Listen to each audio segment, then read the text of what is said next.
Hello, welcome everybody. I hope you are having a good day, whoever you are, wherever you are. In this stream, we're going to be discussing my adventures on the island of Orkney.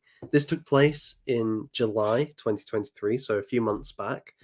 Me and my dad visited the island, and it left quite an impression on me. The whole experience left me quite changed in some ways, and I hope during this stream I'll be able to convey to you some of the reasons as to why the holiday did so. It had such a profound effect. I think it has changed the way that I see some of the issues relating to the building and continuation of a civilization. And in part that's because Orkney is a place which takes us back to our very roots as human beings, or at least human beings in the last 10,000 years. We'll get on to that. Before I do so, please feel free to put your comments in the chat.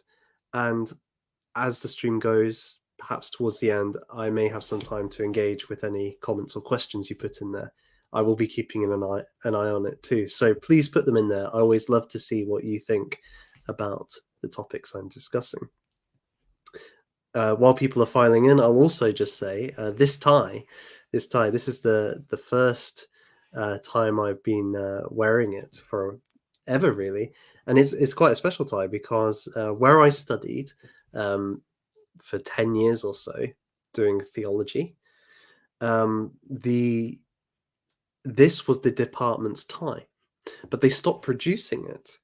But with the help of a very good friend who knew all the nooks and crannies of the department, he found a box with them, and he said you can take one. So I have a limited edition divinity department tie, and I just absolutely love it. The purple, white, and black, which is also the degree, the colors of the hood and the graduation gown.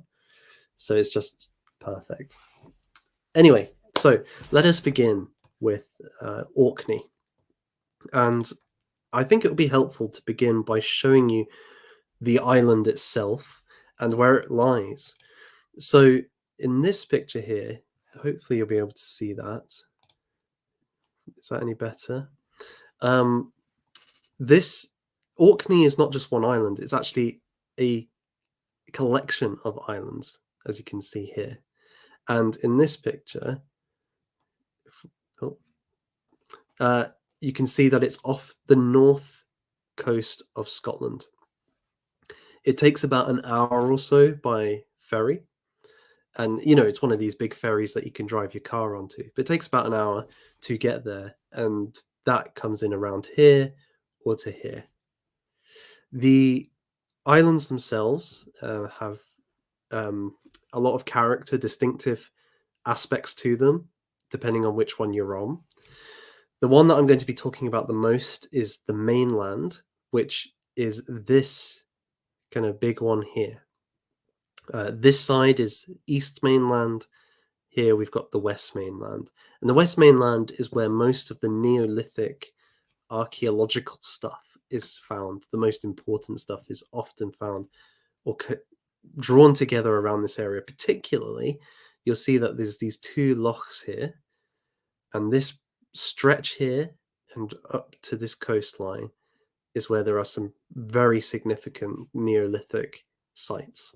But that shouldn't make you think, oh, well, there's only a few things. No, there are hundreds of Neolithic sites across these islands. All over them, they can be found. And they all have their own distinctive characteristics too.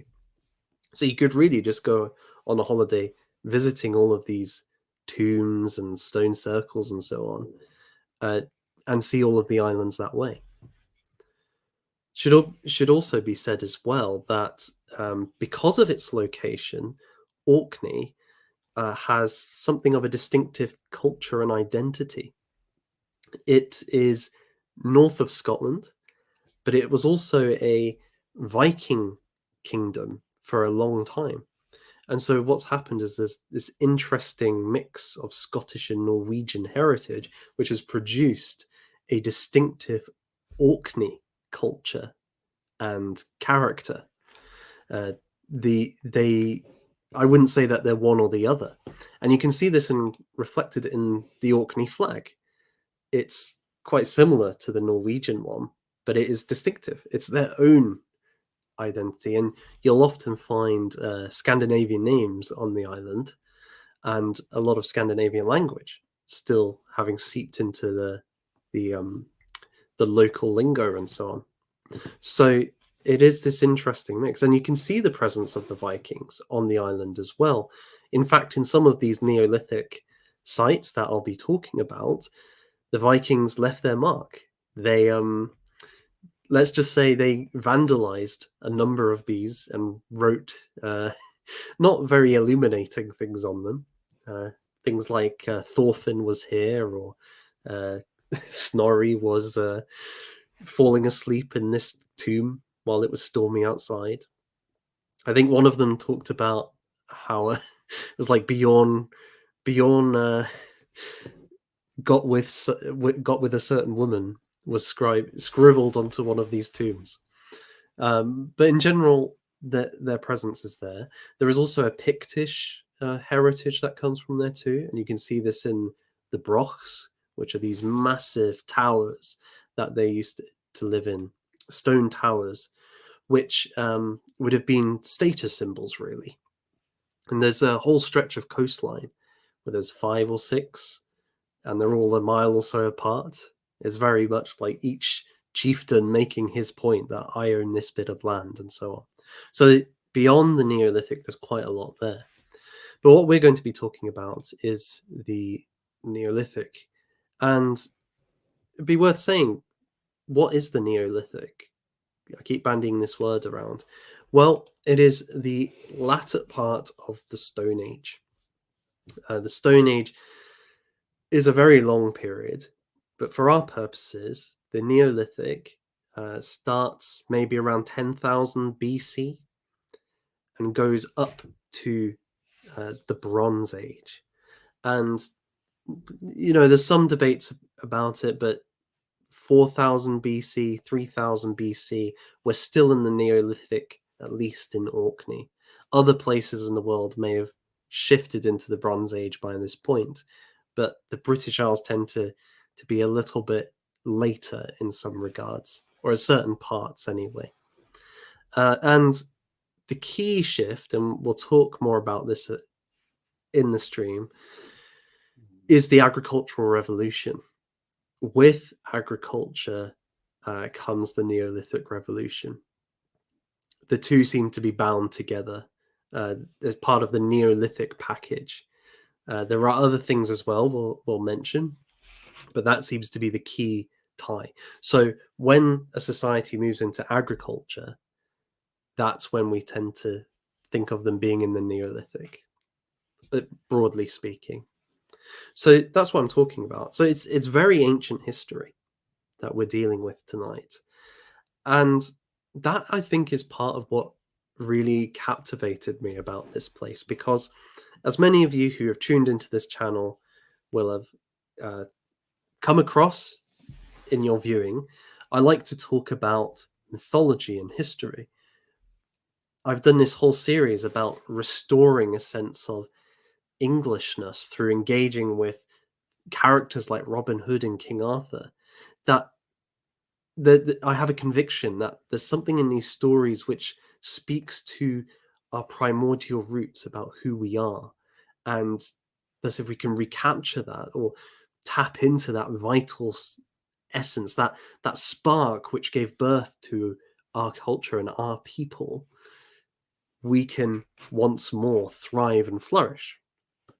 This is an idea that Richard Wagner very much adopted. He thought that the German people needed to rediscover what it meant to be German. And to do so, he turned to the German myths and he brought them together in the ring cycle. And in a sense, then, it is a chance for him to show the German people their character, their whole character, good and bad. and thus awaken them once more, or awaken that in them once more, casting off the scales, the illusions, the shallow veneer which is suppressing it. And I have great sympathy with that kind of thing. But it struck me, I talk about Anglo-Saxon culture, for example, and we see that as a very long time ago. It was, if we're thinking 500 to 1000 AD, well, what's that, 1500 years ago? But in Orkney, we have stone circles and tombs which date to around 3000 BC. So that's 5,000 years ago. That's older than the pyramids of Giza. It's older than Stonehenge, some of these sites. It's in fact, the distance from the birth of Christ, say 1 AD, and the to the from these stone circles in Orkney to the birth of Christ is twice as long as it is from us to the Saxon era. So that gives you a sense of the timescale that we're dealing with. This is way back beyond what we take as very ancient. In fact, in comparison, the Saxon age is relatively modern. And as we'll see, actually, this whole thing is quite recent in some senses. But it made me think, well, if it's about returning to roots or uncovering that thing which is at our roots, if it's about finding that primordial, I hate to use the word universal, but that sense of something original which is shared by our communities, our peoples, and so on, then actually this might be the root. This might be the fountain from which the rest flows. And so engaging with this kind of culture, we're seeing something not only a long time in the past, which is a foundation for so much that we take for granted, but is actually something which still lives within us and is in part of our way of engaging with the world. We are the children of this group, of this culture, of this Neolithic culture that we see in Orkney. We can kind of get a good sense of this if we look at one of the most important sites on Orkney. Let me see if I can bring it up.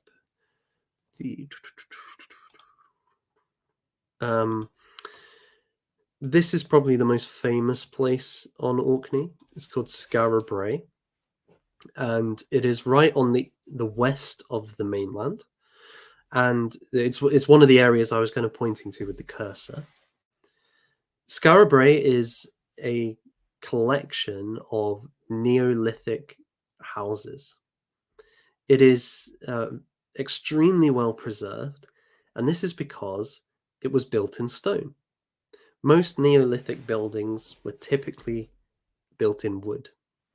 There are exceptions, of course, but most of it has been wood, and therefore it has rotted away, so we don't have the remains.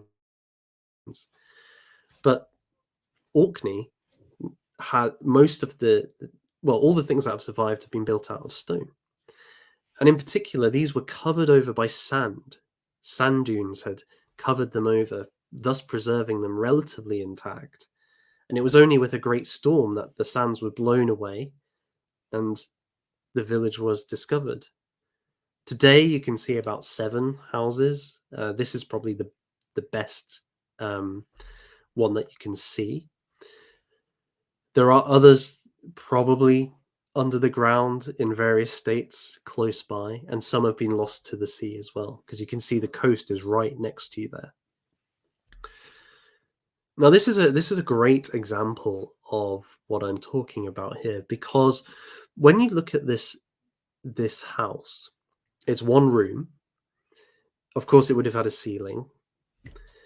But what struck me about it, seeing it, was in some ways it's like a modern house in prototype.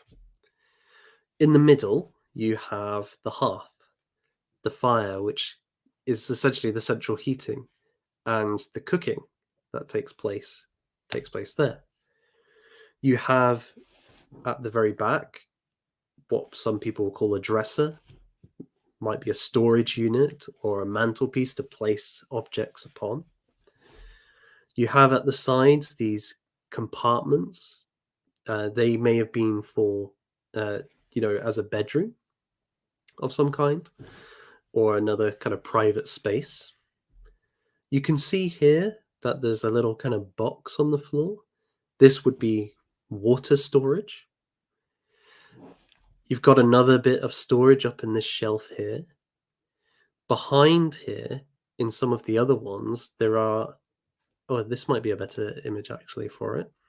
Yeah, you can see there's like little crannies to kind of put things if you want, and there's certainly a storage space up here. So you have in one room a division of space which allows for all the things that we take for granted: heating, water, food storage. That would be over on the banisters. Sorry, on the beams holding up the roof. You would have your bedroom, private spaces, storage, a mantelpiece. It's everything, but just in a small, compact version. And so we can see that in some ways, if you brought a Neolithic person to a modern house, yes, there would be things that they would struggle to understand, like electricity. But if you were able to explain to them, okay, look, this is like what you have there, these serve these functions, they would recognize most of the functions that are served by these things in relation to their own house. So there's a kind of, we are just, our homes are an expansion of what we find 5,000 years ago, which might sound obvious, but it's not something that we can take for granted. We should take for granted that there would be such similarity when we're talking thousands of years ago. Oh, I almost forgot that there is actually, in certain houses, there is space for essentially a toilet, and there is a drainage system under the floors which unites with the other houses and takes it out to the sea. So there's a sewage system as well, 5,000 years ago. So this kind of thing, this kind of realization started to make me think about, more broadly, how does Neolithic culture relate to our own? Because it's not just the homes here that we're talking about. That might be a coincidence, but there seems to be a continuity between them and us in certain ways. And to understand this, we need to look at the Neolithic, or the agricultural revolution. As I mentioned, it began maybe about 10,000 BC in the Middle East, the Fertile Crescent, kind of expanded from there. And really what this involved was a dramatic shift in human behavior. Historians suggest, and archaeologists suggest, that human beings have been around 200,000 years, maybe 300,000 years or so, give or take. And that for most of that history, we have been hunter-gatherers. We have supplied ourselves by foraging for food, taking the fruit off the tree, or by killing prey and consuming it.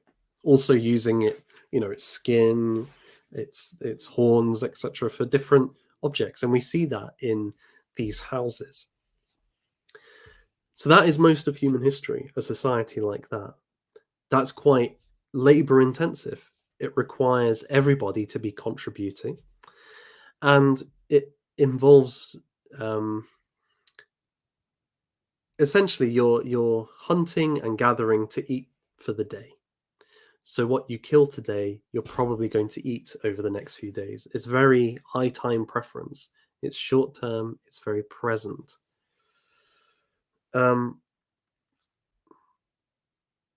It was That is not to say, though, that they were impoverished. Actually, from the bone samples that people have found, hunter-gatherers tended to have quite a varied diet, and as such a healthy diet, because they were eating whatever they could find. They were having a diverse range of food. But as I said, it is labor intensive. It requires everybody to contribute, and it's all consuming because you need food for the next day. Essentially, it's food hand to mouth. The agricultural revolution changes that. The domestication of plants, and then at the similar time, the domestication of certain animals. What this does is a couple of things. One is that you have a guaranteed food source. You don't need to be chasing it. Your food is there. Moreover, it requires less manpower to be able to grow your food or to look after it. Less people need to be involved in the production of food. What this means is essentially that you can produce more food for less effort. And it's a long-term plan. You're not growing the food for tomorrow. That's not how agriculture works, right? You can't just farm and expect, you can't plant the seed and expect it to grow the next day. What you need is you have to take several months, and then once the harvest comes, you store a lot of that food to be eaten over the next few months until the cycle can complete again. So the agricultural revolution, it essentially allows for a more efficient way of producing food, using less labor and producing more food that is longer lasting than your hunter-gatherer. And this has a number of consequences. One is, interestingly, that people become less healthy. The skeletons that have been found, whereas your hunter-gatherers tend to be quite healthy, your agricultural communities, they tend to be smaller and shorter than their hunter-gatherer brethren. They seem to suffer from diseases. Many on Orkney had scurvy, for example. And there's many theories as to why. One is that because you have excess food, this means that the population can grow, which allows for the spread of disease. So that's one aspect. Another is the diet becomes less diverse because you're reliant on agricultural products rather than whatever nature offers, and so you're less varied in what you're eating, and so that leads to an unhealthier diet. Although interestingly, in Orkney, they seem to have kept hunting, even though they had primarily moved to agriculture and pastoral forms of food production. So that on the face of it, it's not a advantageous thing to do. In some way, it's more efficient, but there are disastrous health consequences. Somebody like Jared Diamond, who's written on this, has even gone as far to say that the birth of property rights and class comes from this, because those who control the means of production, those who are able to control food, have much more power, and thus have an inequality grows.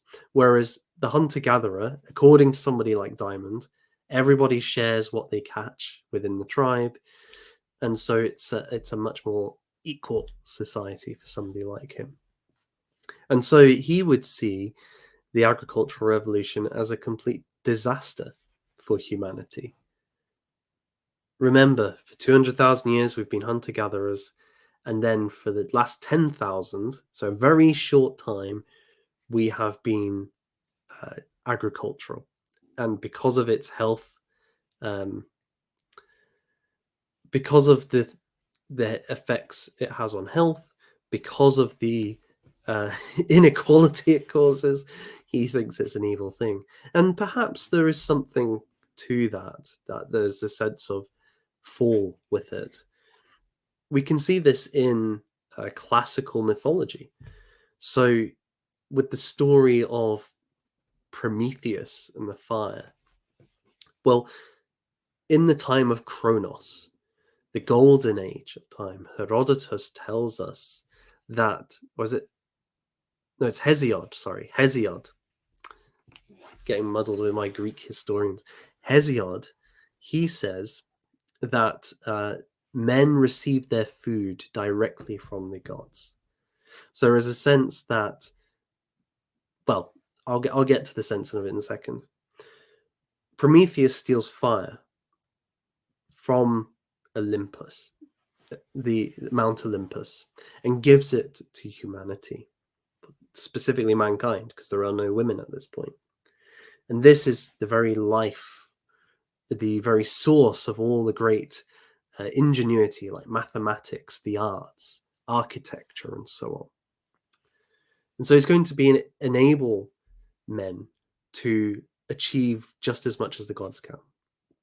It's going to enable them to achieve civilization, let's say, to be independent and build something of their own.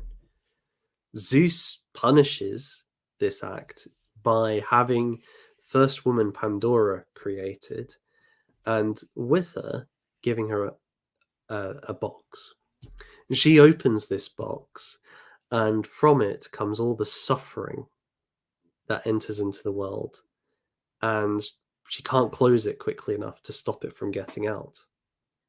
And ever after that point, Hesiod's very clear: men are going to have to toil for their food.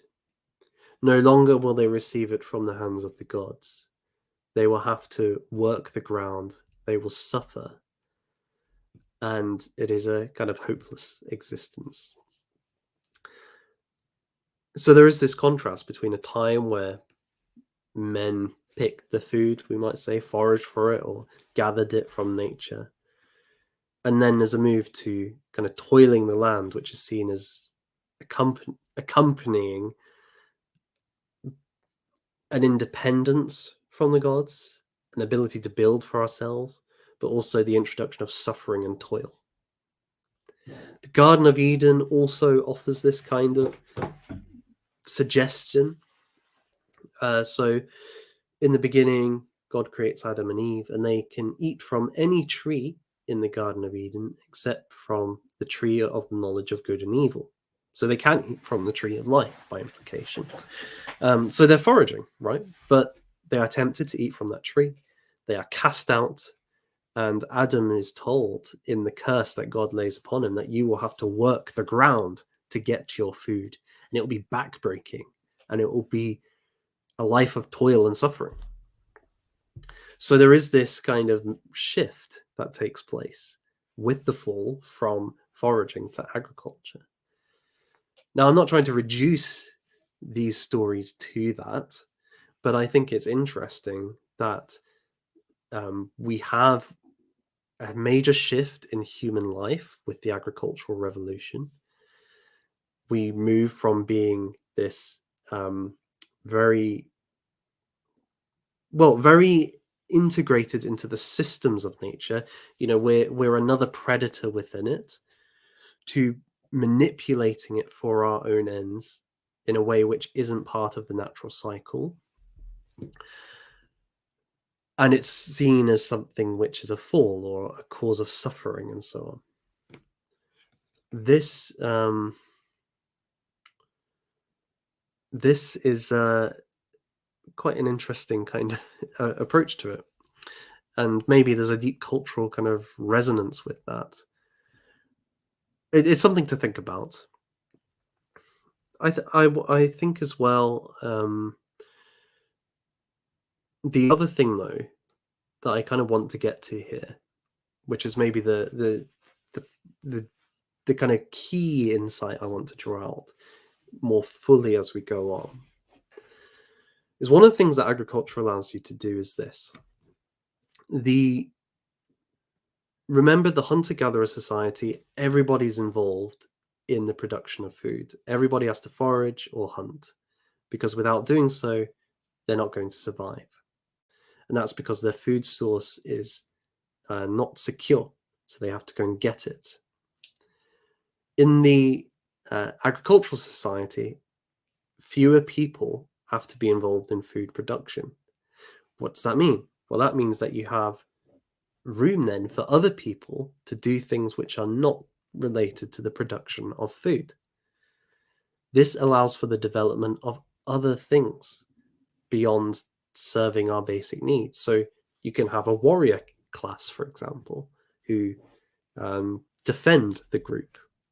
You can have artisans who are making pottery, and we have pottery from this time, with artistic designs or jewelry or carving of various sorts. You can have priests who are dedicated to the spiritual aspect of life. They can do that because there's an excess of food, which is produced by this more efficient means of creating food.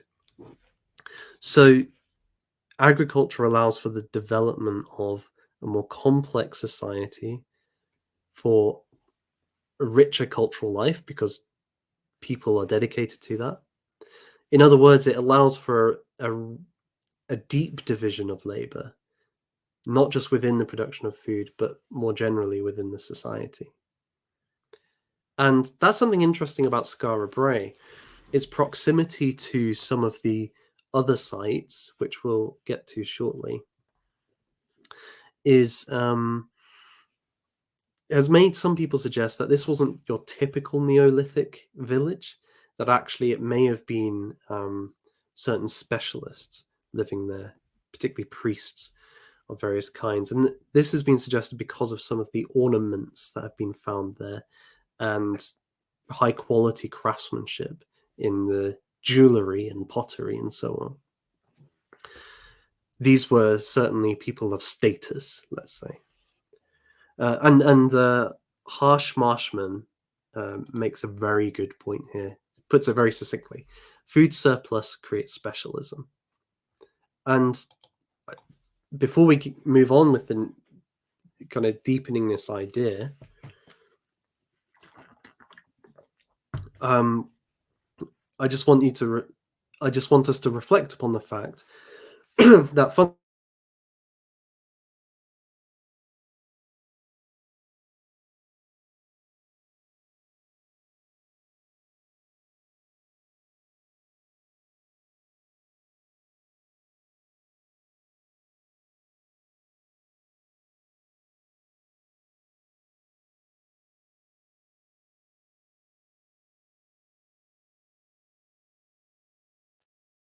hopefully my mic issue has just been fixed. Please do tell me if you can't hear me anymore. This should be working now. I'll just give it a moment. John Boy saying I'm muted, but that might be a delay. Okay, audio's back. Thanks, Bernsey. Much appreciated. So we are a agricultural society. So that means not all of us have to be involved in food production. Indeed, in fact, most of us in modern Britain probably aren't doing things related to food. And that's because certain people are using more and more efficient means for the production of our food, more stuff being grown and sold, less people having to be involved in it. Maybe it's also, you've got industrialization and globalism, which further accelerates this, so that now, like, whole portions of the globe are interconnected in this process. But fundamentally, it's still agricultural. If we were hunter-gatherers, we wouldn't have the time or energy or resources to have, for example, YouTube influencers who make their whole life producing videos on the internet. That just wouldn't be possible. The whole entertainment industry would go. The sports industry would go. these are just some of the things that could not exist in such a society. So again, we are in some ways an extension of what happened in this Neolithic era. We share more in common with them than we do the hunter-gatherers, at least on a kind of structural level. And I think that's really important and something we don't think about too often, but actually it's fundamental to how we can operate today. So, I was talking a little bit about the stone circles. So let's have a look at some of these, because that will kind of bring us on to the next broader point that I want to get to here. So probably the most famous of the stone circles is the Ring of Brodgar. It's a great name. The Ring of Brodgar is a fantastic image of it here. Do you remember those two lochs I was showing you, and there was a strip of land between? Well, the Ring of Brodgar stands at one of those ends, up on the hill above these lochs. And Orkney is actually quite a flat place. There aren't great mountains there, at least not on the mainland. And this creates this kind of lovely rolling effect where you have these gentle hills which fade into the sea, and atop them stand these amazing monuments from so long ago. The Ring of Brodgar is quite a big stone circle. It was I have the information here. So it would have comprised of 60 stones, but only just under 30 remain. They are surrounded by a ditch which is 3 meters deep. So that's quite significant. Imagine the manpower required to dig a ditch like that and then carry these stones, which have been shaped to these places. And what they discovered is the stones have come not just from the mainland, but from all of the islands of Orkney. So they can tell this because the samples of stone, you can't find all of them on the mainland. Some of them come from other islands, so where that stone comes from. So this seems to have been a collaborative effort from across the islands, which is quite amazing. Let me see if I can find you a kind of broader picture of the stone circle. Yeah, here we go. So you can see many are missing, but it would have been this really impressive stone circle. And then in between, so at the other end, let me go to the other end. So okay, so these are the standing stones of Stenness. So they lie at the other end of the strip. Now these are about 5 meters tall, and they're much older than the Ring of Brodgar. These go back to about 3,200 BC. So these are older than the pyramids of Giza. It's quite stunning. It's yeah, and there's actually a little place called Barn House, which is not too far, which would have been another Neolithic village. And I actually have for scale. So let me see if I can find it. Ah, yes. You'll have to forgive my touristy look in this one. But oh, I've lost it. Sorry about this. Yeah, here we go. Yeah, that gives you a sense of scale. So I'm 5'10", so I'm not the tallest, but I'm kind of average height for a British man. That is massive. It's absolutely huge. Imagine carrying that. No, well, not only carrying that, carving it first, carrying it to this location, and then embedding it in the floor with Stone Age tools. You don't have power saws and furnaces to help you. This is and carrying it, you don't have vehicles. You have maybe some domesticated animals, But it's going to be a tough thing to do. And yes, Ernald the Saxon, the stones are angled at the top. It's very clear that many of them.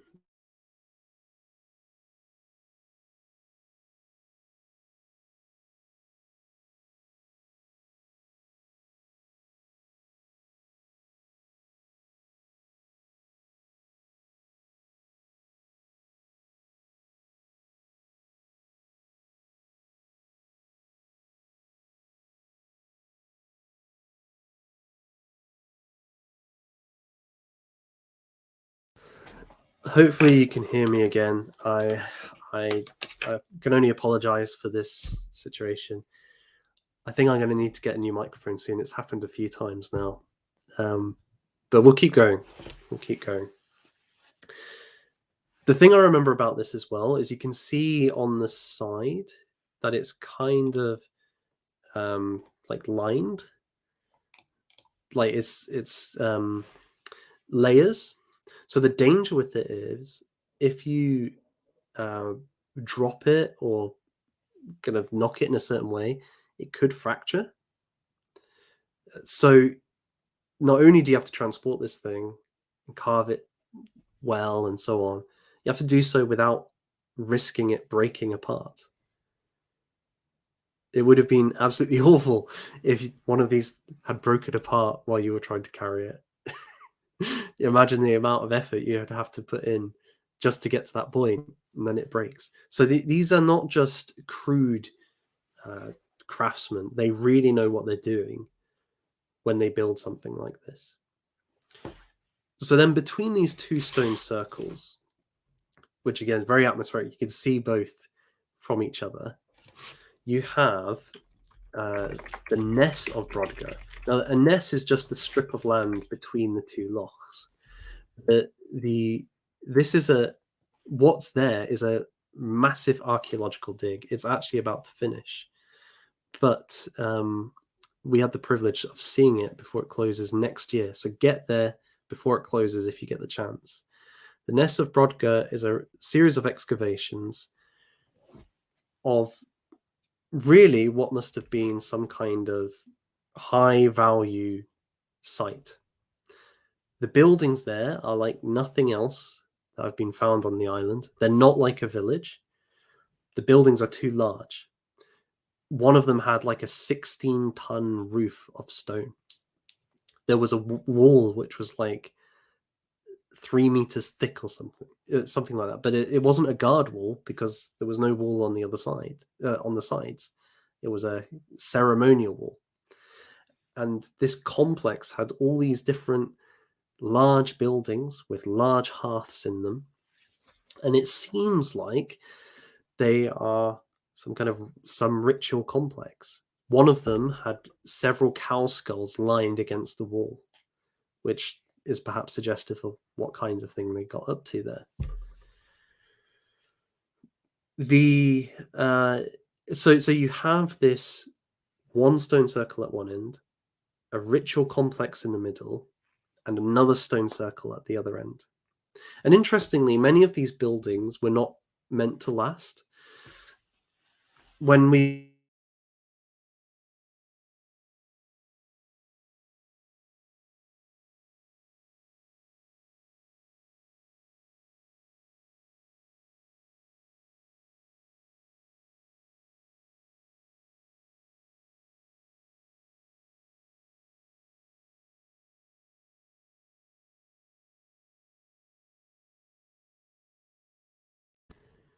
to perform certain rites, and then you know it was okay if it fell down. That was his view. I'm not so sure that's the most plausible explanation, but it's quite interesting nonetheless. You have this site, and then finally, we'll go to one more before we get to kind of the juice. We have Maze How.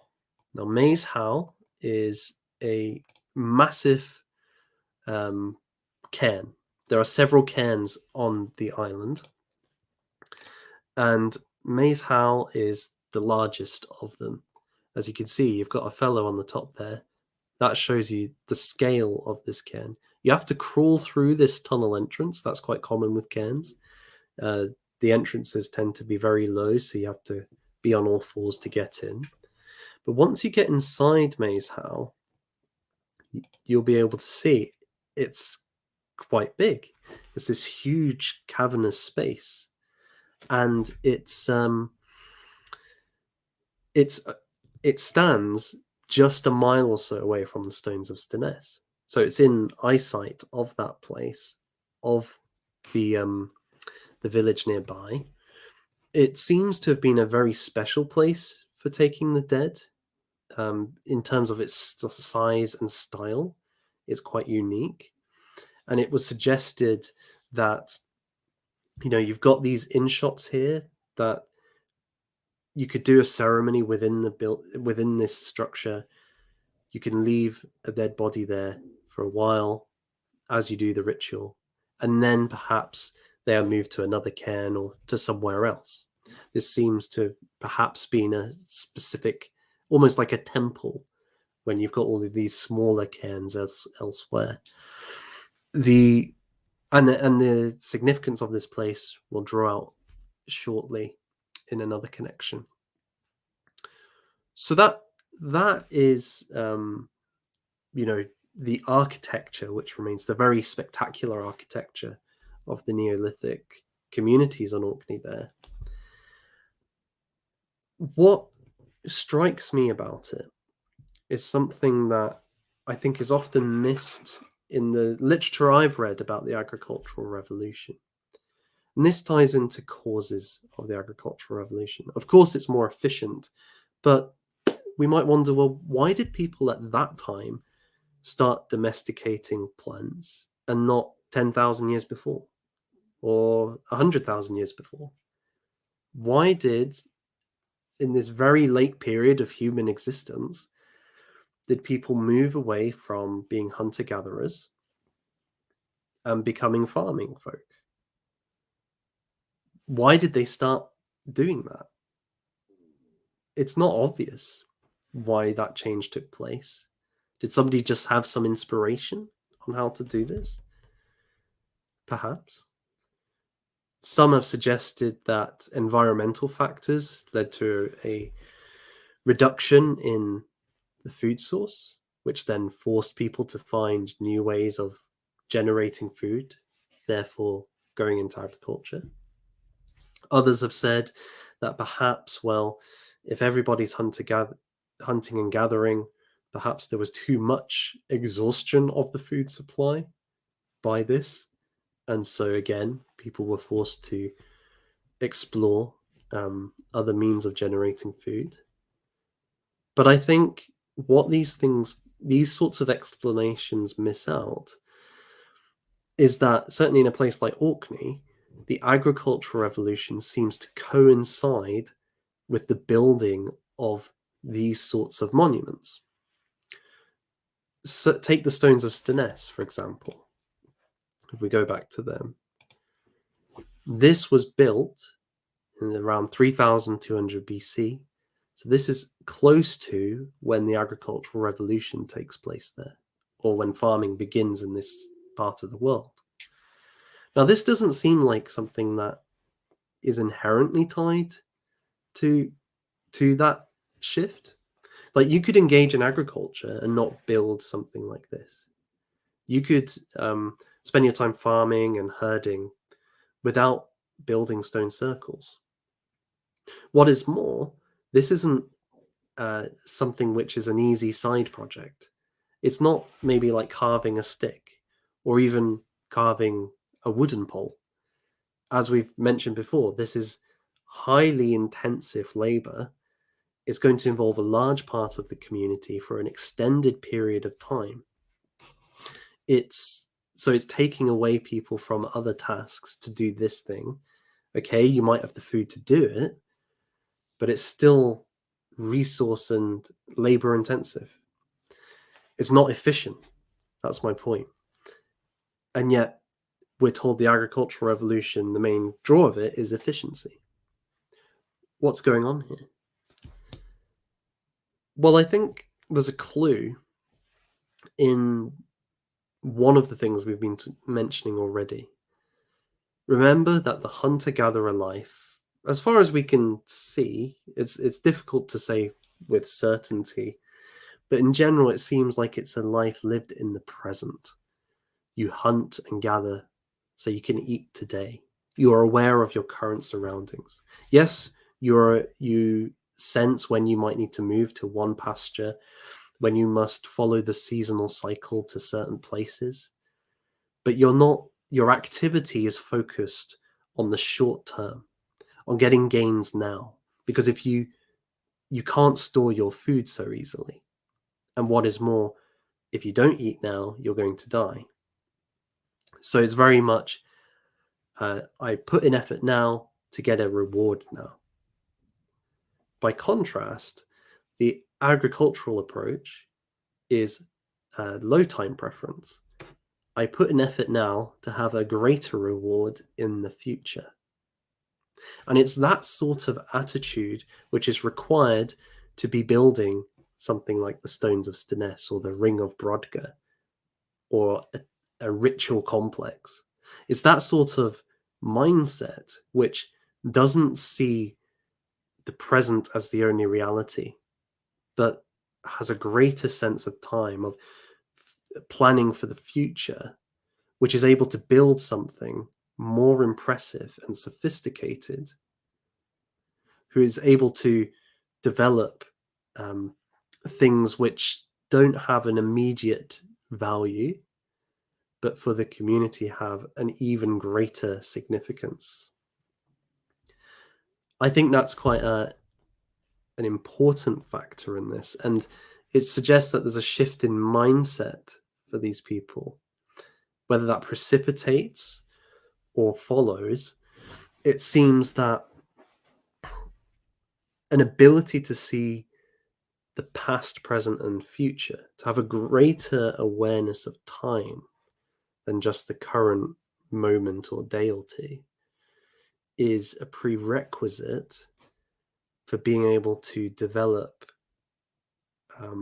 both agriculture and these significant architectural achievements, which have primarily, it seems, a cultural or spiritual, religious, and political significance, a life beyond immediate necessity. And this awareness of time isn't just something which is part of the methodology of the Neolithic people. In a way, it's also part of what the kinds of things that they're building.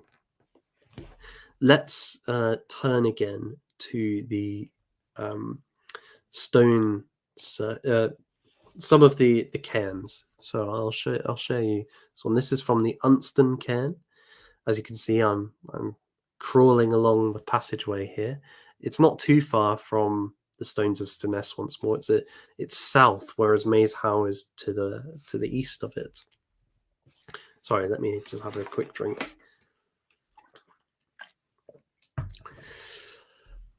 Now, what are they doing with this kind of place? Well, of course, they're storing the dead. And I think I actually have an image of the inside of one. Yes. So in this one, unfortunately, you've got me standing in the way. You have these kind of side alcoves here. Now, this is part of the Unston cairn kind of design of a chamber. We also saw with the Maze Howe one, rather than partitions, if I can bring it back up, we have inshots instead. So this is the Maze Howe type of cairn. But both of them have divisions. And what people would do is they would lay their dead within, these inshots or these partitions. But it wouldn't stay a static place. People would come in, and the most recent deaths would be given the priority places. It seems after a while, if there was a new arrival, then what happens is the head is the skull is placed with the other skulls which line the interior. line the sides. And in many of these cairns, they found several skulls lining the sides. So you have a kind of dynamic interaction here. What I see is something like T.S. Eliot's understanding of tradition, which isn't a static thing. It's not something which is closed and fixed in place forevermore. A tradition is something which is changing in relation to the present. Let's put it like this. When, for Eliot, if you write a great piece of literature, let's say, and that of such magnitude that it's added to the canon, what that does is it's not just plus one to the canon. In a way, it actually changes the nature of the whole, because a new thing is engaging with the whole in it. It reconfigures how everything relates to each other. And there's a similar sense here. Once a member has been placed within the tomb, the whole configuration of where the ancestors are laid out changes. And then in their time, when another person dies, then they too have to move, their skull being placed with the rest. So there is this constant reconfiguration of our relationship to the past, to what has gone before. And often these cairns would be up on the hill above a village. So somewhere like Wideford Hill, which is on a hill, they found the remnants of a Neolithic village below. So it's looking up towards where the ancestors are. But it's also related to the future. Because when you build something like this and you arrange the ancestors as you do, and you develop these customs over hundreds of years of how, you know, each new internment changes the configuration of who's inside and how they stand with each other and how you relate to them, you're setting a precedent for how future generations should relate to you when you are interned in that cairn. So this place is not somewhere which is just fixed in the present. It actually has arrows almost pointing backwards and forwards. The person within it is in relationship to the past, and they themselves can see that they too will move on to the other side and have that relationship to their future. It's also, in a sense, these places, because of the darkness within them, they may have had a kind of been a step outside of time too. We can see this in the fact, as I've been saying, that in many of these cairns you have to crawl in. There's not much in the way of the headspace. And as you crawl in, you're moving from the world of the light, the outdoors, the present, into the darkness. And it's very enclosed. In some of them, it was pitch black. I couldn't see without a torch. This space where the dead rest and remain, where maybe you commune with them or honor them, seems to be set apart from ordinary affairs. In a way, a graveyard is somewhat similar, but is less pronounced, the partition of the world of the living and the world of the dead. And this too, to me, gives a sense of, okay, we're not just in the present, we're engaging with something which is beyond, in both spatial and temporal terms, my immediate needs. So I think you can see that somewhere like a stone cairn, both in the amount of effort it requires, the long-term thinking it requires, and the very nature of it, it can only be produced by people who have a deep sense of the past, present, and future, rather than just living in the moment. It needs a mindset which is antithetical in many ways to the hunter-gatherer one. It needs people who have a sense that they belong to something bigger than themselves, that they're participating in something which is more than about their feeding themselves and protecting themselves. That they stand in a tradition which is dynamic and constantly being reinterpreted and creatively engaged with. And this is what allowed them to pursue great projects, across Orkney. I'll add as well just to reinforce this point, and I'll add because this is a great point. Prostrate before your ancestors as you enter the underworld. Indeed, this is something that was suggested by several tour guides. As you crawl in, you're literally bowing before those, the dead when you crawl in. So that is a good point. The Maze Howl that we've got here. Let me see if I can find a good image of. There's a certain stone which stands about a mile away, or maybe it's a kilometer from the entrance here. The Maze Howl stone. I can't remember its name off the top of my head. This is quite annoying.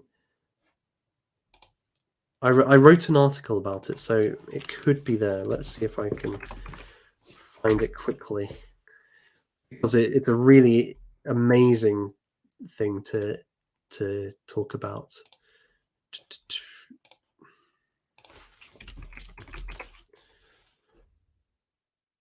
Yes, so the Barnhouse stone stands about 700 meters from the entrance here. And what this does is that, so the standing stone is aligned with the cairn's entrance. At the winter solstice, so the shortest day of the year in Orkney, that would be very, very, a very dark day. It has very long summer nights. Dusk was around 10 p.m. in July, but very short winter days. So dusk is 3 o'clock. Well, around the winter solstice, several days around then, the sun's rays will strike the top of the Barnhouse stone, which redirects the light through the tunnel into the 4-meter chamber, lighting up the arena within the darkness of winter. And many of these places in Orkney, many of these tombs are aligned with solar and lunar cycles, so that entrances will be conduits for the light of one of these celestial bodies. Now, again, we can speculate what that means. We can imagine how there is a connection between the cosmological and the world of the dead. Is there some kind of sense that they belong in these spheres, that that's where they've gone, or that somehow there's a special power connected with the light of these places? It's impossible to say for sure. But what strikes me again is this sense of time. If you're going to align something in that way, you need to have a deep knowledge of the solar and lunar cycles. You have to have great astronomical skills, but also the precision to then line up things correctly in these mighty works. Something like Maze Howl, if you get the entrance in the wrong place, it's going to be very difficult to correct that, given the nature of this building and the amount of stone that you're placing on top of the entrance. Again, it's this kind of long-term work which requires precision, patience, and endurance that is aligned with something which has a deep sense of time, or both in months, seasons, and years. It's truly fascinating. So I think I don't want to go too long with this talk, because I think most of what I've said I wouldn't I don't think there's much more to say. Perhaps apart from one thing in particular, and this is something that I've picked up from reading Arnold Toynbee and his study of history. And if you've not engaged with Toynbee before, he worked on an abridgment of his 12-volume study of history into one, which I think it was in the 1970s, so just before he died. And I've been reading that, and it's a really good primer and introductory text to one of his to his great insights. Really, you're kind of getting them distilled into a very good form. But one of the things he talks about is civilizations, their birth, growth, breakdown, decline, so on and so forth. And he makes this distinction between a civilization and a pre-civilization society. And he would not see the Neolithics as a civilization. He thinks that there's something missing there. And superficially, there are similarities. And it's not a division necessarily which is means one's better than the other, nor does it suggest that they're not on a continuum. Actually, both are on the same trajectory, right? One comes from the other, or one has been where the other is. Rather, what he wants to get at is that a civilization for him, it's produced by what he would call a creative response to a challenge. Now, that might be true of Neolithic societies as well, but what sets the response apart is it emerges from a spirit, a vision, an élan vital, a certain kind of worldview or way of seeing the world, which drives a creative minority to respond to the challenges at hand. So there's a kind of uniting,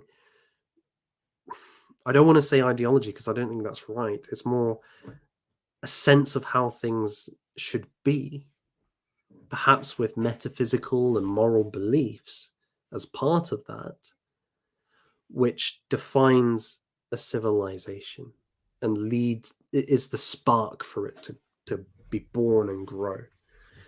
Whereas for him, a pre-civilizational society, so your kind of primitive tribe, doesn't tend to have that kind of vision and spirit at the heart of it.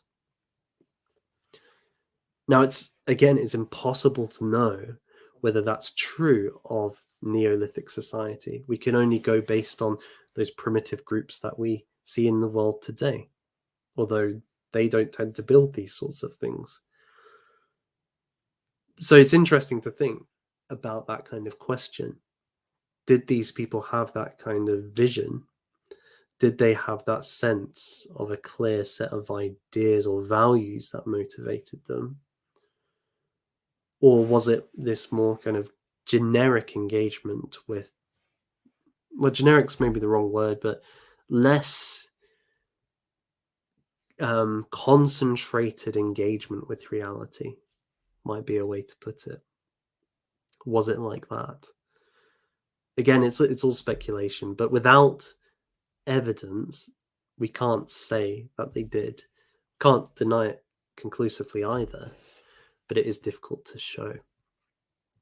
So I think maybe the main takeaways are here, though, that we are very much children of the agricultural revolution.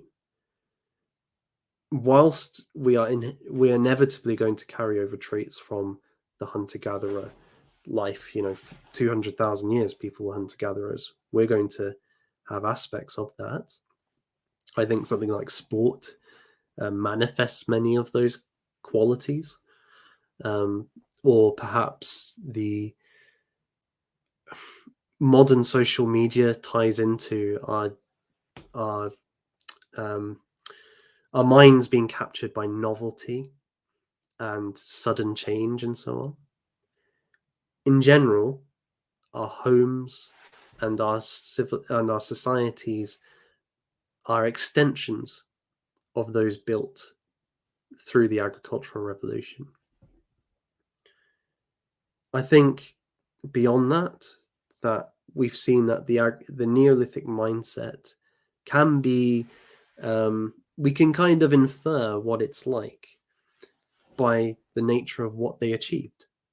Agriculture and building these monuments requires a low time preference, an ability to set aside present reward for a greater reward in the future. It requires an awareness of the past, present, and future, a real lived experience of it. And this isn't just in terms of planning and executing the project, but the very things they're building reflect that deep engagement with currents, spatial and temporal, which exceed their present condition. I think what it shows then is that if you're going to build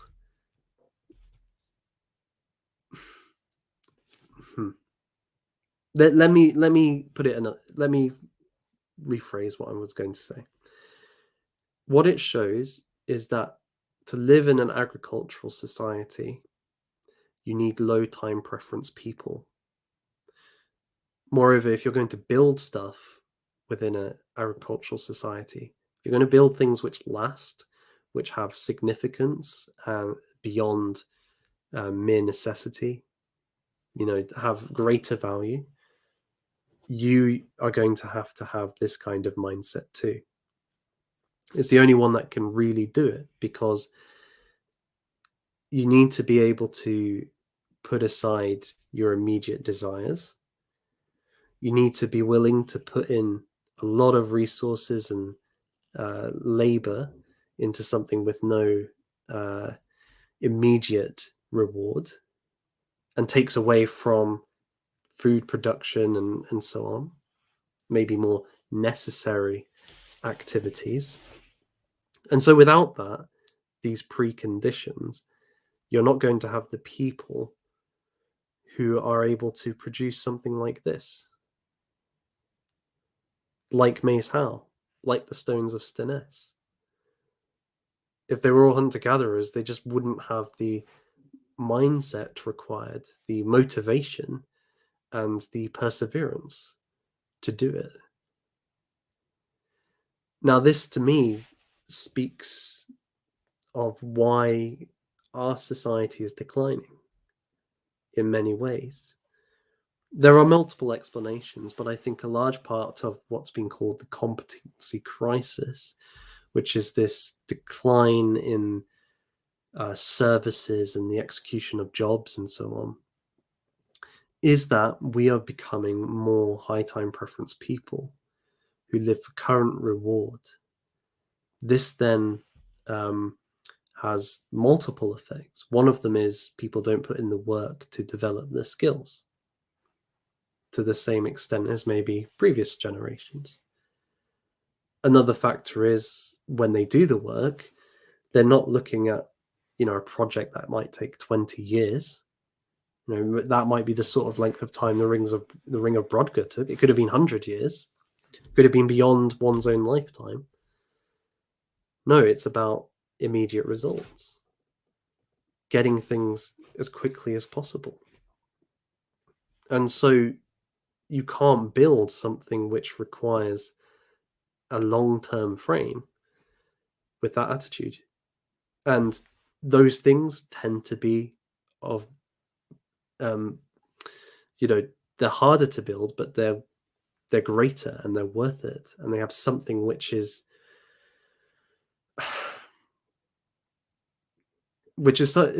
something which is beyond just the ordinary course of life. So those would be the kind of three conclusions, I guess, I would suggest from my ruminations on Orkney.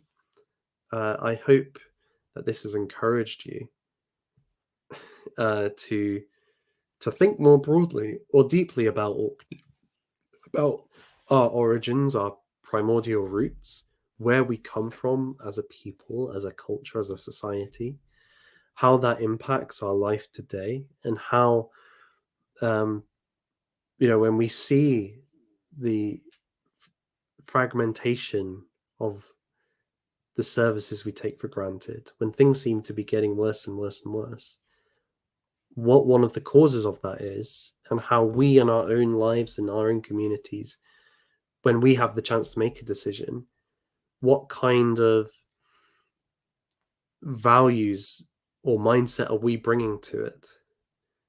What sort of game plan are we going for? I'll I'll kind of leave off with a comment that I remember the Prudentialist made. He does great streams, by the way. Go and check him out. Um, I think it was in his speech at the Nashville conference, and he said that his aim is to build a safe world for his grandchildren, or perhaps his great grandchildren. That's if that is achieved, his life will have been a success. That's his time frame. He's not dealing with winning now. He's thinking about building something which will be of benefit perhaps after he has died. But it's a long-term project. It's a low time preference approach, which allows for the building of something which can last, which can go on forever and be greater than what can be built in the present with a present focus. And I think that's a good attitude to take. I think that's the sort of attitude our Neolithic ancestors had when they built these sorts of tombs and stone circles and villages. And then, unless we embrace it, we're not going to be able to maintain our agricultural society for that much longer. So we've got a wee bit of time. So if anybody has any comments or questions.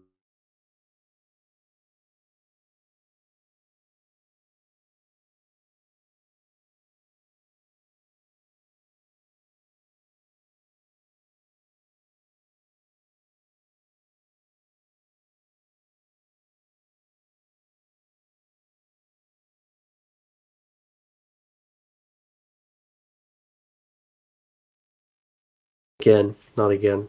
See, maybe I was too um,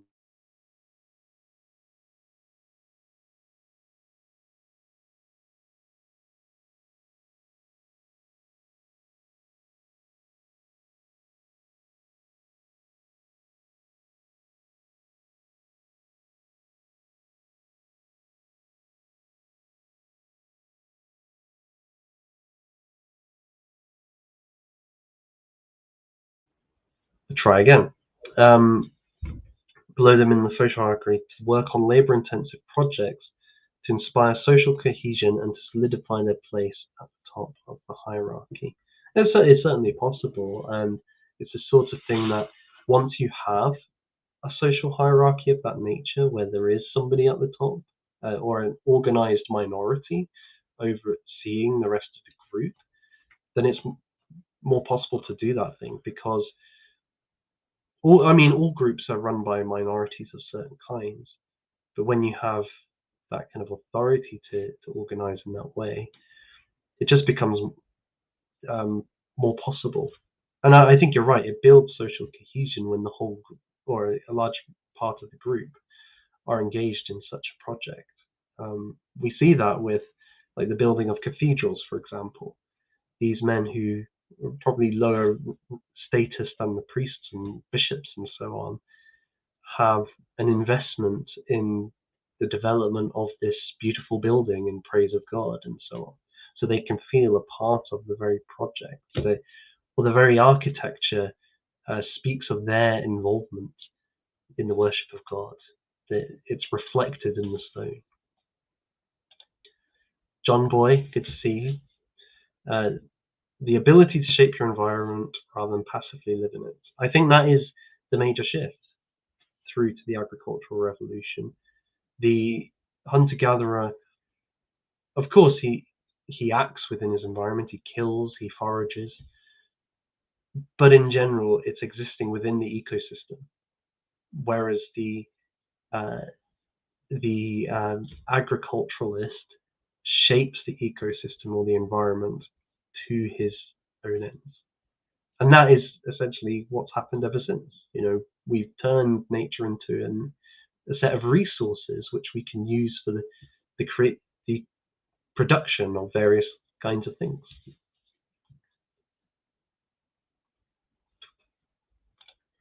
Rag players, good to see you. You're also going to need high social cohesion.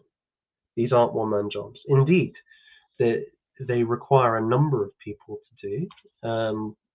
Let me see if I can show you another image.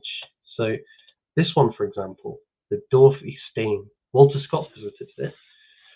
This is carved out of one great rock, and inside there are several, kind of divided chambers. You can't do that with one person. It's going to take probably take far too long. You need a whole team of people, probably led by a couple of specialists or so, who are able to carve out of the living rock a tomb. This is actually on the island of Hoy, so across from the mainland. And then also, if the Ring of Brodgar, the stones come from across the islands, this may be suggestive that it's not just social cohesion within one group which can be attained, but actually with a larger project, perhaps there's a degree of social cohesion across the peoples. That although there's different kin groups and so on, there would have been a lot of intermarrying, and fundamentally they share a culture. They understand each other's way of being. There isn't radical discontinuity between the kinds of people, their living spaces, their tombs in Orkney. They follow a certain pattern. So there's a homogeneity which allows for this kind of thing to take place.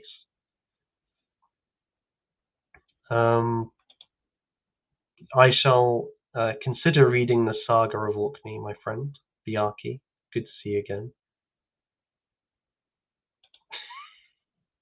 Yes, Harsh Masterman, and it's great to have somebody who's an archaeologist in the chat. I do very much appreciate it.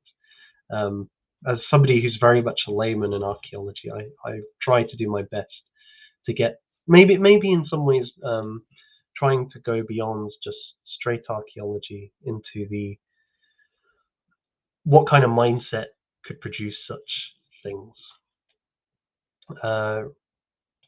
Rag plays. Old men that plant trees under those whose shade they will never sit. Exactly. This is the Neolithic mindset that we must return to. Forget the Bronze Age mindset. This is what we want.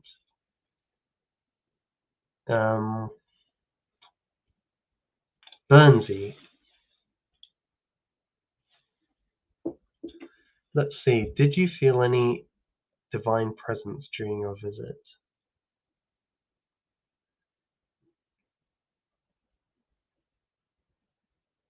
In those places, I think the Ring of Brodgar, it felt like a place where. So I went at dusk, and it was very atmospheric, and it felt like a place which was liminal, where the borders between the immediate and the transcendent intermingle. That could have been because of its beauty and the spaciousness of the sky in that sort of place and the landscape. But there was something about it which was very it kind of opens you up. I think more broadly, though, I would say that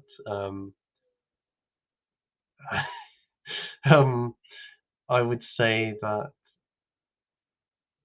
my prayer life and my communion with Christ flourished on the island, in part because you're surrounded by nature and beautiful places, in touch with something which you just want to give thanks for, and you want to praise him who made it. So yes, I guess in some ways, but we may disagree on the language, or who I'm praying to there. Burnsy will understand. Hello. What is this? A cave for ants? Well, I'm not as small as an ant. I know I'm 5'10", but I'm surely above the ant size, my friend. um, I mean, it wasn't the biggest cairn, right? You have to understand, Hoy is like this. So the mainland of Orkney is quite fertile. There's a lot of farming land and pasturing and so on. There's debates about whether there was a forest there and if it was all cut down, and that's why they built out of stone. But in general, it's quite rolling countryside. Hoy is like this barren highland place, which is it's quite hilly. It has the tallest cliffs in Britain. And so if you're going to build somewhere, it's quite difficult because you're in the middle of a valley here. There's the wind swirling all around. It's the middle of July. Just think about it. It's the middle of July. I'm wearing a woolly hat, a winter hat. I've got my big rain jacket on. That's what this island's like. So this kind of thing is probably like the best shelter you're going to be able to get on the island. It was quite warm inside, I will say. It would have been cozy.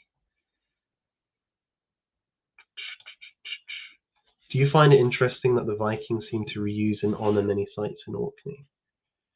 I do, and the Picts also use many of the same sites as the Neolithics as well. So there's definitely this sense of there's a resonance to the place, and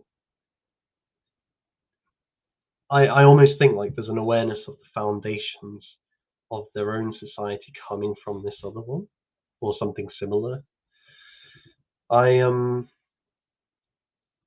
It's something I need to think more about, because there's definitely something interesting going on there in terms of that interaction with a previous culture's architecture and significant sites, and then reusing it for your own purposes. So for example, there's evidence that in one of these places, a Viking woman was buried with jewelry and so on.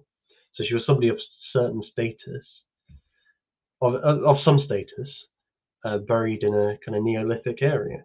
And you're thinking, well, this is an interesting place to do it. Why here? Yeah, I think there's something there to contemplate on a bit more, that interaction. And I find it interesting too today, because one of the things you find following the Victorians is this desire to petrify old buildings and monuments. There's a desire to preserve them as we found them or as they were. And this has its benefits, because you're getting to see something which otherwise might be damaged and destroyed and lost. I think of, for example, Berwick Castle. You've probably never heard of it, because it's a ruin now. They built a train station on top of it. But in its day, it would have been the biggest castle, close to the biggest, in Northumberland. It would have been this amazing thing to see. But they built a train station on top of it and used a lot of its stone for local buildings and so on. But when you go back into the past, although there is a certain degree of reverence for these places, there's also a more dynamic engagement with them. Okay, some people are going to take the stone away for their own use, but others don't just use it as it was used before, but reinterpret it and bring it to life in a new way. There's a continuity, but it's almost like for that culture, the spirit remains, but it takes a new form. they're much more willing to build on top, for example, or reuse an old building and patch it up in a new way, or so on and so forth. And that's true of the Neolithics. Remember, this was a period of a couple of thousand years. They built on top of some of the buildings that had been built by previous Neolithic people. They left villages and moved back in, so on and so forth. So I think there's an interesting question about that. And I often wonder, do we try to preserve too much? As it, do we try to keep it in some kind of stasis rather than imaginatively engaging with a building to see it flourish once more? For example, I'll give you an example. The Linlithgow Palace, an amazing building. Let me see if I can find it. It was really something special in Scotland, and it's about half a mile from, no, a bit more, half an hour from Edinburgh by train, let's say. Here's a good picture of it. It's just got so many rooms and great halls and banqueting places and several bedrooms and so on. It's where the Stuarts used to dine. Queen Mary of Scots, Mary Queen of Scots, was there, and so on. Now, it's fine as a ruin. It's a good day out. But what if we rebuilt it, rehabilitated it? Could it become a great banqueting place once more? Could it be used for various events in the spirit of what it once was? Now, maybe we wouldn't have much confidence in the authorities today, but let's say that we were able to do this for ourselves. Would it be something worthwhile? Would it be a good thing to do? I think there's a genuine question about that, which is never seems to be asked today. But your Viking, for example, your medieval, your Neolithic, they're quite happy to reuse something like this, repurpose it, to see it flourish once more. You ask great questions, Harsh Marshman. Nord Hugo, good to see you. Everybody should follow Nord Hugo's channel. He did the most spectacular video recently. I don't want to say too much about it because I want you to experience it for yourselves. It was about, let's just say, the relationship between mythology, stories, and its impact upon us as readers, as people that live in the world. How does it change our minds and hearts? So please go and check out his stuff. Great channel. Very much appreciate what you're saying, Nortuga. I haven't been working out, but I have been working a very physical job, or a pretty physical job. So that's definitely made a bit of a difference. I've had to tighten my belt. So, getting there. It's good. Hoping to keep going on it. And eventually I'm going to add into that a bit more of a workout. And I think that will, then one day I'll get to Conan levels. One day. Oh yes. There was a counsellor who suggested this, which is understandable because the SNP don't really invest very much in Orkney. Despite all the Scottish nationalism, they tend to just invest in the areas which they're interested in. And Orkney, obviously, with this kind of unique, distinctive heritage, which is heavily influenced by Norway, and the fact that Norway has this, $100 million oil fund, right? Yeah, I can see why they're interested. Good to see you, Lady of Shalott. Great to see you, and you're totally right. That's a very good point on the Orkney stuff. Oh my, you guys, you're bringing great comments. I hear Bodmin Moor is another great place to visit. The remains of many round houses surrounded by stark desolation that was at one point cleared by man. Yes, Yes, that's right. There's a few other places in England, I believe, as well that I've been recommended, and I can't remember at the top of my head, I'm afraid. But it would be great to like do a proper tour. I think something like Survive the Jive has probably got videos on of quite a few of these places, so it'd be worth checking that out if you're interested. Yes, yes. Um, I give the Dorothy Stain a solid 8 out of 10. Cozy but lacking amenities. Doesn't have the hearth like Skara Brae. Are there any folk beliefs about these sites in recent times? Well, again, let's be clear what recent times are, Nordhuger. I'm being a bit cheeky here, but remember, part of this stream has been suggesting that you know Saxon times are recent times by comparison with this, and in fact, the Neolithics are recent times compared to most of human history. But I'll take it. I'll say that there is quite a few kind of ideas. Um, Let me double check the name of these things, because there seems to be a belief in some. I think the Vikings were kind of associated with beliefs in kind of certain sorts of spirits or ghosts or goblins living in these or dwarves living in these cairns and being wary of their presence. I can't remember the exact name for it, but there's a specific name in Orkney for these kinds of beings lurking around the cairns. Whether the locals still believe it, I don't know. Some of them seem to um, say strange things happen at these cairns, but I didn't find out much more than that, I'm afraid. Um, yeah, so you probably have to go back a fair bit for that. That's right. That's right, and that's what made it such a great place for farming and the development of culture. And I should say as well, Orkney was one of the kind of central hubs for culture within the British Isles during that period. It had great sea links with Ireland and the continent, so it became a place where a lot of different peoples would meet. So that maybe explains also part of its success and longevity as a Neolithic civilization or pre-civilization. Indeed, indeed, they did, and of course you see this in Tolkien as well.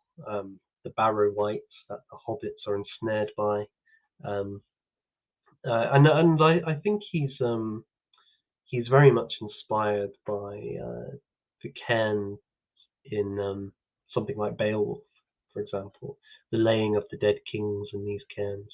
Beowulf, slain by the dragon, is laying in the cairn with the treasure. So there does seem to be this connection with leaving ornaments or precious items there, much like you see with the Egyptians. Um, yeah, I think that's right. I think that's right. Um, hurrah, hurrah for the Vikings. I don't know if I told you, my friend, but I am actually a bit Norwegian. Now, of course, that's to be expected. I am Scottish, and the Scots were invaded, and I am Northumbrian, and or around the borders area, and of course the Vikings ruled over this part of the world. So there may have been at some point some Viking raider who caused my uh, lineage. So we are distant cousins, I'm sure. Although you are probably like the overmaster, the overseer of my people. We will have our freedom yet. Um, Lady of Shalott, I have visited Tara in Ireland. It was once the seat of the High Kings of Ireland. It is now a field. Poet Patrick Pearse wrote a poem, Tara is grass, about it, alluding to how all empires fall. That's a very poignant point, and I guess that's maybe another side of seeing such buildings, the remains of them, is that they would have been once thriving and lively places. Now all that's left is a few stones. There's something a bit melancholy about it. Kind of hits you because then it makes you think, well, this is almost like a letter from another era, and a little glimpse of what they had. What will people have from ours? Will anything survive? If it does, will it be something worth surviving? These buildings that we saw, the stone circles, the cairns, even the village, it's something that's quite striking and beautiful. The stonework, the ability to bring together stones which are uneven and forge something which is symmetrical. What would we want people to survive from our era? I genuinely don't know. I would struggle to think of something akin to the stone circles. And by this, I'm not including like your medieval cathedral, because that's a different era. The Shard in London, yeah, that's what we want, if it would even last that long. And you're right, all empires come to naught. But when they come to naught, there is rebirth, or a creative minority, as Toynbee would say, in the collapsing one, can branch out and create a new civilization.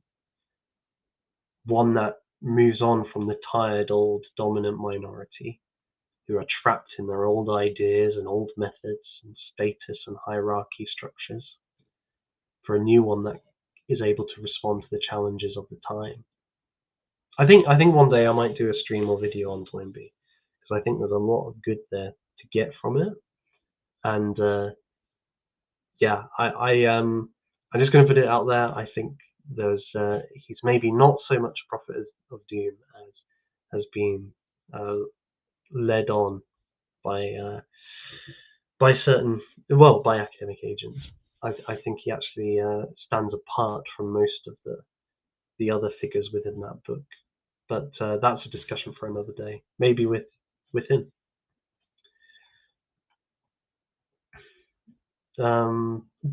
Grinds it. Yes, in response to him talking about refurbishment and so on. I agree with you, and I think yes, and it's a balance, right? You don't want to turn Linlithgow Palace into a nightclub. That would be wrong. That'd be evil. In fact, it'd be better to stay as it is than to do that. But there's certainly a way to do it which honours the memory whilst bringing it forwards or into a new form for this age. I definitely think there's some value to that. we share Viking ancestry. Is that it? We've been conquered by them. I don't know. Yes, true. Well done, Rag Plays. You're completely right. That's what it is. That's what I was thinking of. The goblins or the trolls or trolls. There's debate about whether they're negative or positive or whatever, but they definitely dwell around these cairns. You've got to watch. I definitely felt like in one of them, the first one we went into was Kaween cairn. We had just got off the ferry and we'd driven round and we stopped off there, climbed up a hill, went in, crawled in covered in mud, and there was definitely an eerie presence within that place. Wouldn't like to be there at night time. If our civilization gets wiped out, future people will never even know we had currency. All our coins are cheap steel that rusts away within 20 years. It's decline all the way down. And very short term. Very short term thinking. This isn't long term at all, is it? We're not even thinking of future civilizations at all, or future eons. We can't even think 5 years into the future in the West. It's quite appalling, really.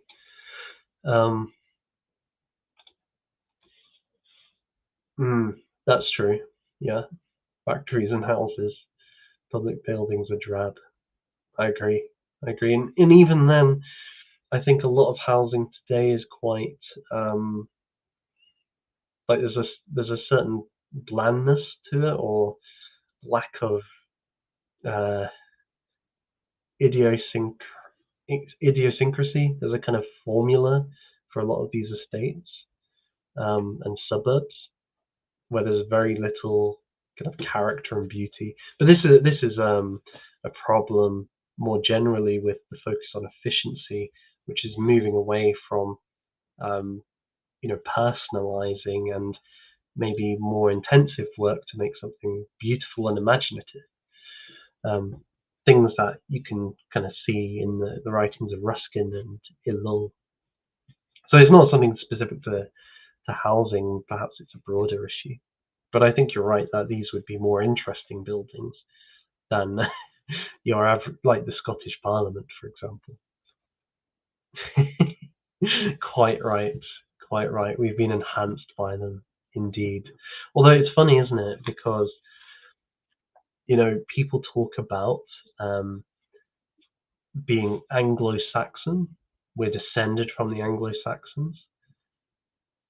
You won't get people talking about being descended from the Vikings or the Normans too much. Um, Instead, they'll say Anglo-Saxon or English. But actually, the Vikings have had a tremendous impact upon the British Isles and its people, both ethnically and culturally. So, yeah, I think there's an interesting one there. We just seem to ignore that aspect or see it as an invasion. But of course, the Saxons were also invaders, so it's a kind of interesting one. Um, Probably connected to the fact that Alfred the Great, uh, he brings about the really the origins in some sense of the English by uniting the Saxon tribes under his rule and opposing the Vikings, keeping the Saxons an independent kingdom for that time. So perhaps that's the reason. As a political body, England is distinct from the Danelaw. But I do think that there's a kind of um, interesting um, sidestep of explicitly embracing being Viking. And Bjarki, you make a good point. We are Germanic, although um, the Brythonics people, those true hardcore Celts, might be a bit different. More close to the Irish, the fairy folk. But they live out in the west. We don't deal with them. um, well, I'll give folks a little bit, just a few more minutes to make any comments or questions. I think this has been a really great conversation. I've really enjoyed engaging with you all, and it seems like you guys have been quite stimulated by the topic, which is fantastic. I think it's one that allows space for imagination because we have these remnants. We have objects, but we don't have writing. It requires a bit of creative thinking to get into the mindset of these people or the way they saw the world. And of course, there's always going to be barriers. But I think we can pick up on a couple of things there. And they still live within us. I think that's the key thing. They may be suppressed, they may be misdirected, or in some sense being lying dormant, but they can be reawoken. And if they're reawoken, I believe that great things can happen. And it's been great to share some of my holidays with you all. I don't know when I'll be streaming next. That I'm going to be doing at least one or two in November, um, and they may be on this channel or on other people's channels. So stay tuned for that. I have ideas for a couple of video essays, and well, I'll put them out to you guys who have been watching to the end of this stream, because I'll be interested in your thoughts about what you would like next or what you think I should work on. So I wrote a plan for one of them actually. Yeah, so one of them was going to be about the Arnold Toynbee's work, as I was mentioning to you about before. I think that could be a really interesting video essay to get into the nuts and bolts of how he thinks a civilization is born, grows, breaks down, and disintegrates, and what that might mean for us as a society, and as a group of people who want to see renewal, who want to see something better, how we might go about that, or how we might lay the groundwork for that.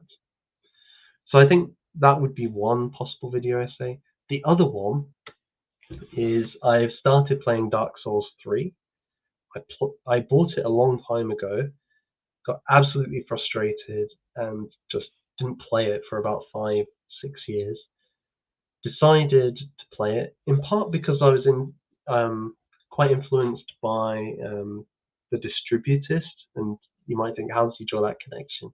The Distributist talks about stories for our time, to the age of winter, and I feel Dark Souls is that kind of story. So I wanted to play it, and it's great, and I'm interested in discussing why it's so appealing to us and how it captures our experience in different ways. So those were two possible video essays that I might do in the near future. So if you have any thoughts, please put them in the chat or in the comments, what you might prefer. Wayland Smithy, that's the place. I remember it was probably you, Bjarki, who recommended I go there. But yes, oh, Bernsey, you've just started playing Skyrim. Well, good luck, my friend. It's such an expansive world. You will find many cairns and stone circles in it. Enjoy. Let me know how you get on. Nord, come on, man. You're like me 5 years ago. Keep strong. You could do it. One of the things I've learned to embrace with this time is two things.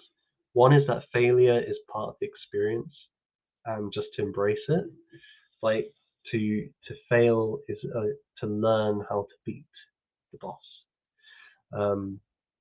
So using it in a positive way. But secondly, grinding. I never really appreciated grinding before. I'd never done it in a game.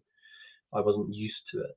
But doing the grind, building those attributes, that's really great for defeating a boss. So if you're stuck, just go and kill some minions for a while, and that might help. That's my advice. I'm still a newbie. I'm not that far through, but I'm just loving it. It's fantastic. It's great fun. I've even contemplated playing it on the channel, but I thought, no, I can't do that. I'm too bad. It'll be an absolute disaster, and I don't know if I can speak and play a game like that at the same time. Requires far too much.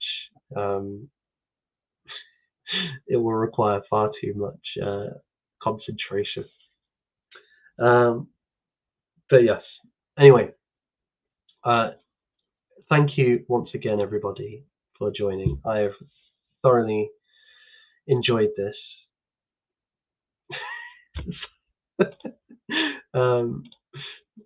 Grinding for the low time preference, folks, of video gaming. Yes, this is exactly it.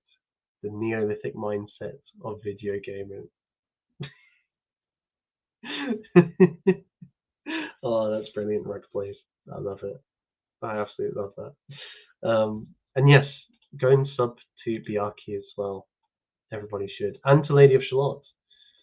She's just started doing interviews on her channel, which are really, really great. So I would recommend subscribing to both of those channels. So in the meantime, thank you again for joining. I've really enjoyed it. I hope you have too. And please feel free to put your comments about what you think about this topic in, after this video. I'd be interested to see what you think. It's been an absolute privilege and an honor. So whoever you are and wherever you are, God bless you and have a good rest of your evening or day. Bye for now, friends. Bye for now.